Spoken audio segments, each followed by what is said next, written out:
menjelaskan bagaimana hubungan keuangan antara pusat dan daerah.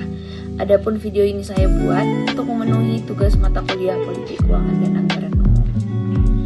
Jadi di video ini saya akan menjelaskan dulu bagaimana itu hubungan keuangan antara pusat dan daerah.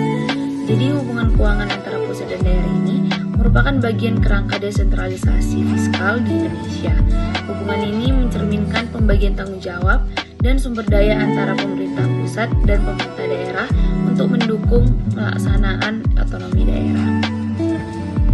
Jadi, pengaturan kehubungan keuangan ini bertujuan untuk memastikan pemerataan pembangunan dan meningkatkan efisiensi dalam pelayanan publik. Jadi, ada 3 dasar hukum yang digunakan dalam hubungan keuangan pusat dan daerah. Yang pertama itu ada Undang-Undang Dasar 1945 Pasal 18A ayat yang kedua, yang dimana undang-undang tersebut mengatur hubungan keuangan antara pemerintah pusat dan daerah berdasarkan prinsip otonomi dan tugas pembantuan. Yang kedua itu ada Undang-Undang Nomor 33 Tahun 2004 untuk mengatur perimbangan keuangan antara pemerintah pusat dan daerah. Yang ketiga itu ada Undang-Undang Nomor 23 Tahun 2014 yang dimana undang-undang ini mengatur pembagian urusan antara pusat dan daerah.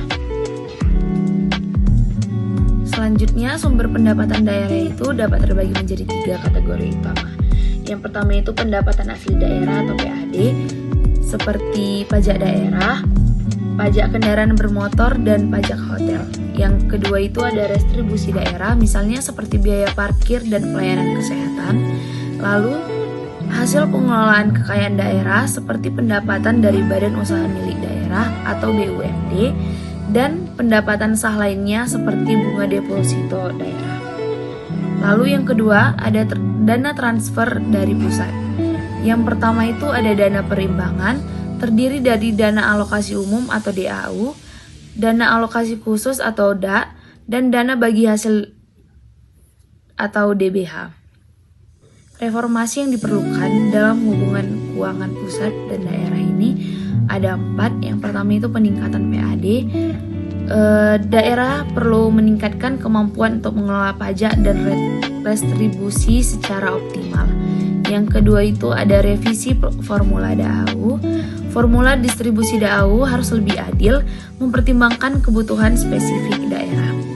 Yang ketiga itu ada transparansi dan akuntabilitas untuk mendorong daerah mengelola anggaran secara terbuka dan akuntabel. Yang keempat itu pemberdayaan daerah, memberikan pelatihan kepada pemerintah daerah untuk meningkatkan kapasitas pengelolaan keuangan di daerah tersebut. Jadi kesimpulannya itu, hubungan keuangan ini merupakan fondasi penting dalam mendukung terciptanya tata kelola pemerintah yang baik dan pemerataan kesejahteraan sosial di seluruh Indonesia. Sekian video yang dapat saya jelaskan. Terima kasih.